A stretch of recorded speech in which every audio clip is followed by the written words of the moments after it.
Hello, today I'm here with a review for this cute little 9-color mini watercolor palette by Woomer. Woomer is a rapidly growing art supplies manufacturer based in China, specializing in high quality and affordable art materials such as colored pencils, acrylic markers, and watercolors. This palette is really compact, and my first impression was that it would be great size for me to take out for urban sketching. The palette comes with a mini water container in which the mini palette fits really well. The design as such is quite impressive visually. Let's put this to use and see how it works. So as you can see here, there are a couple of mini mixing areas, and the water container will fit really well on the palette as such, like how I'm doing here. Now I'm going to pour some water into that water container, and let's start painting something with this.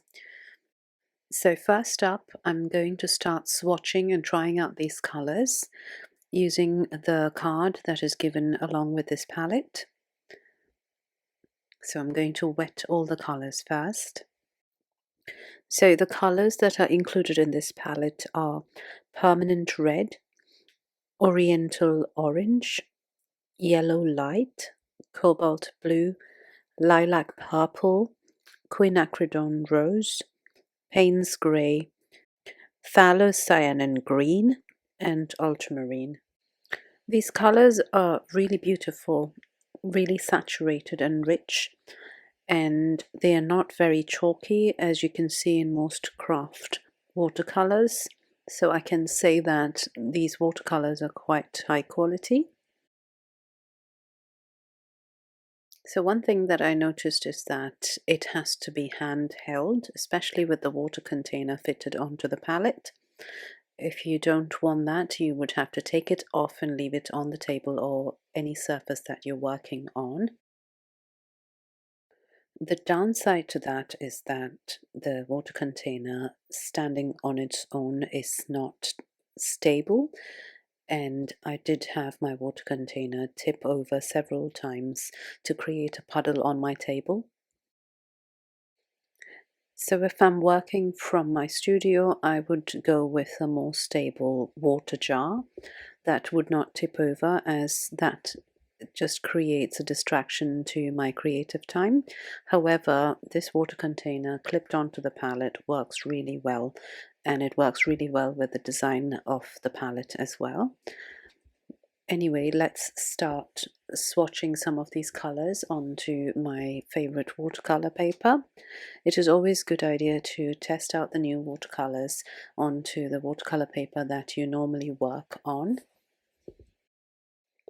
I wouldn't normally use these colors as it is, especially the orange or the lilac, and I would personally enjoy mixing the colors to get my own oranges and purples.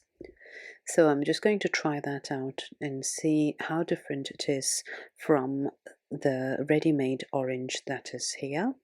So I've mixed permanent red and yellow light to create a beautiful vibrant orange, and it is the same color as it is provided in the palette as well. So the oriental orange is a mixture of permanent red and yellow light. So if you're not a fan of mixing colors, then you can use the oriental orange provided. Next, I'm going to try cobalt blue and a bit of permanent red, because I personally love creating purples and greys for my painting, and I just wanted to find out what sort of colors I would get with these two colors mixed. These beautiful greys are definitely not in the palette, and if you're a fan of mixing greys and dull purples, then it is a good idea to try that out.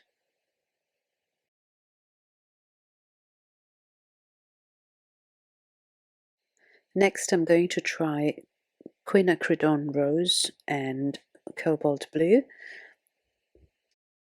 And I've ended up with a very vibrant lilac purple, which is the color which is already in the palette. So the lilac purple, which is ready-made in the palette, is what I'm painting with right now, and you can see that it is quite similar to the colors that I mixed using cobalt blue and quinacridone rose. Other possibilities of purples that I can create would be using ultramarine blue and some red.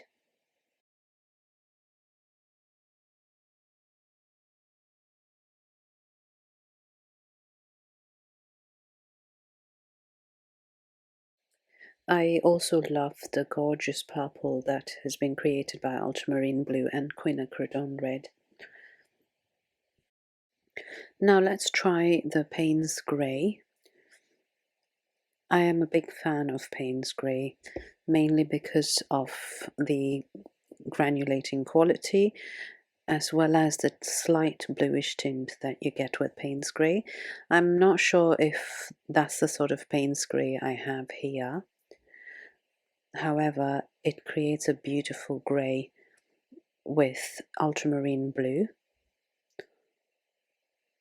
and I think it's slightly granulating as well, but not extremely granulating like some of the Payne's Greys I normally use. There's also a green in this palette called Phthalocyanin Green. I am personally not a huge fan of pre-made greens. I love making my own greens using blue and yellow.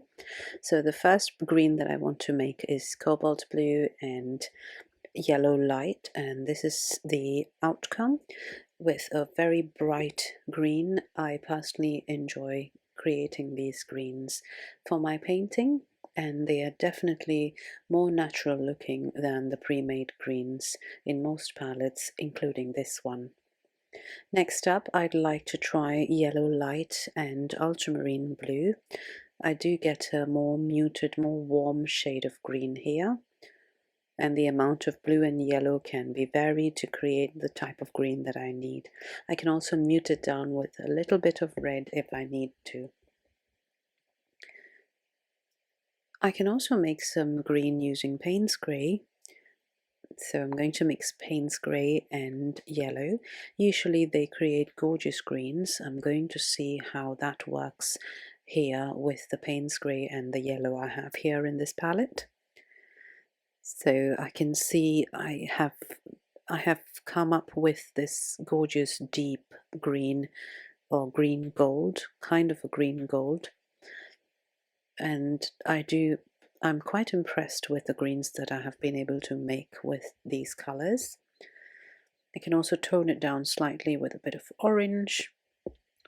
Might be a great idea to create foliage during autumn season.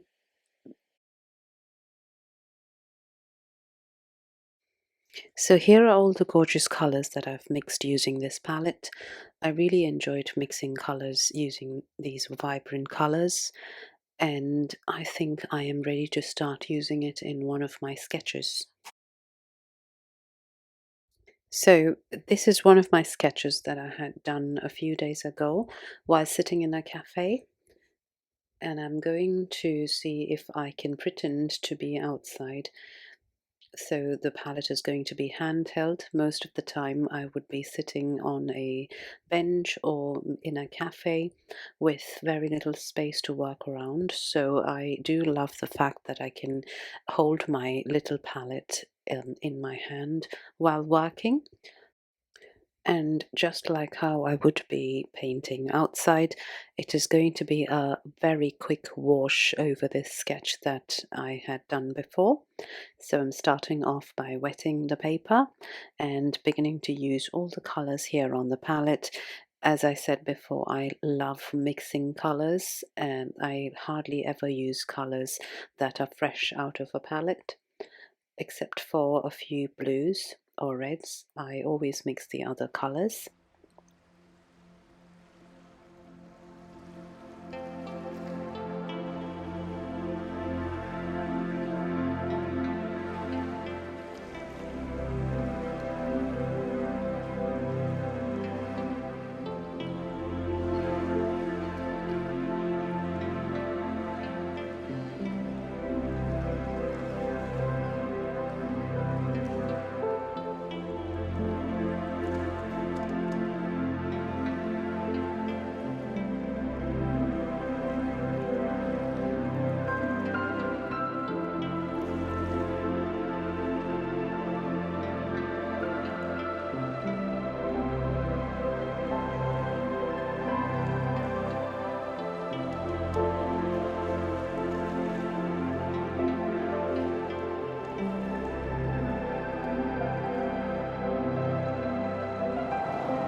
At the end of this sketch, I can say that the colors are really great. I've really enjoyed using this watercolor palette. I quite like the fact that it's compact, handheld, which it works really well for me, especially because I'm an urban sketcher as well. And I think I would definitely use this again. If you'd like to give this watercolor palette a go, I have shared a couple of links in my descriptions below where you'd be able to see the product and buy it on their website or on Amazon. And I've also included a discount code with it, which you can use to get your discounts. If you buy it and if you use it, please let me know how it went for you. I would love to hear what you would think about this product as well. Happy painting, everyone. Bye.